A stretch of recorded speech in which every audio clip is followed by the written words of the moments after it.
नमस्कार. पनवेल महानगरपालिकेच्या स्वच्छता अभियानाचा अक्षरशः बोजवारा उडवणारा हा व्हिडिओ आहे. स्वच्छ शहर, सुंदर शहर हे फक्त ऐकायला छान वाटते, पण प्रत्यक्षात जाऊन निरीक्षण केले तर शहर खरोखरच स्वच्छ आणि सुंदर आहे का, असा प्रश्न हा व्हिडिओ पाहता. स्वच्छता अभियानाचा योग्य परिणाम झाला का? पनवेल महानगरपालिकेच्या साफसफाई विभागावर होणारा करोडो रुपयांचा खर्च वाया तर गेला नाही ना, असा गंभीर संशय निर्माण व्हावा अशी परिस्थिती आहे. खरं म्हणजे साफसफाई कर्मचाऱ्यांना यात दोष देता येणार नाही.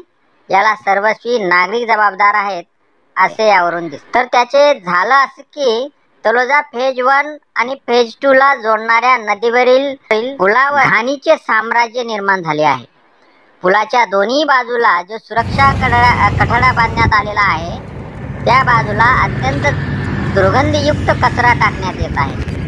नदीत ती घाण टाकली जात आहे, पण ती टाकता जी थोडीफार राहते ती त्यातली बरीचशी घाण जी आहे, कचरा जो आहे कठड्यावरच अडकून पडतो, साठून राहतो आणि त्यामुळे त्या पुलावरून ये जा करणाऱ्या नागरिकांना, वाहनधारकांना त्या भयंकर दुर्गंधीचा सामना करावा लागत आहे. अक्षरशः तेथून चालत जाणे किंवा वाहन चालवणे एक प्रकारची डोकेदुखी झाली आहे.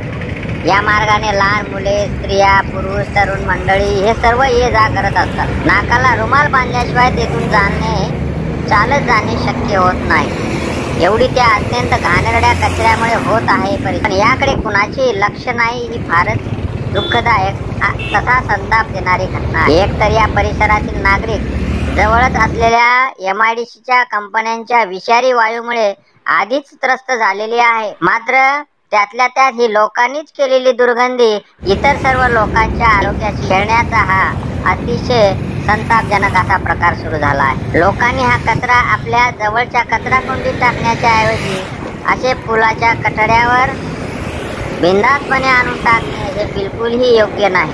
पण त्यांना कोणी आवर घालायचा हा एक मोठा प्रश्नच आहे. या कचऱ्यामध्ये पाहायला गेलं तर चिकन व मटण विक्रेत्यांचे टाकाऊ पदार्थ आहेत. जेवणाच्या पत्रावळी इथे आणून टाकल्या जात आहेत. जुनी कापडे इथेच फेकली जात आहेत. फाटक्या गाद्या, उशा अशा प्रकारचे अनेक टाकाऊ पदार्थ इथे टाकले जात आहेत. प्लास्टिक इथे टाकले जात आहेत. जुने फुलांचे हार वगैरे जे काही पदार्थ आहेत ते सुद्धा इथे आणून फेकले जात आहेत. त्यामुळे काय होतं की यामुळे त्या ठिकाणी दुर्गंधी पसरून जीवाला धोका निर्माण होत आहे, आरोग्याचा प्रश्न निर्माण होत आहे. त्यामुळे तलोजा येथील नागरिकांनी याची ताबडतोब दखल घेतली पाहिजे आणि हा पुलावरील सर्व जो भाग आहे तो स्वच्छ राहण्यासाठी प्रयत्न केला पाहिजे.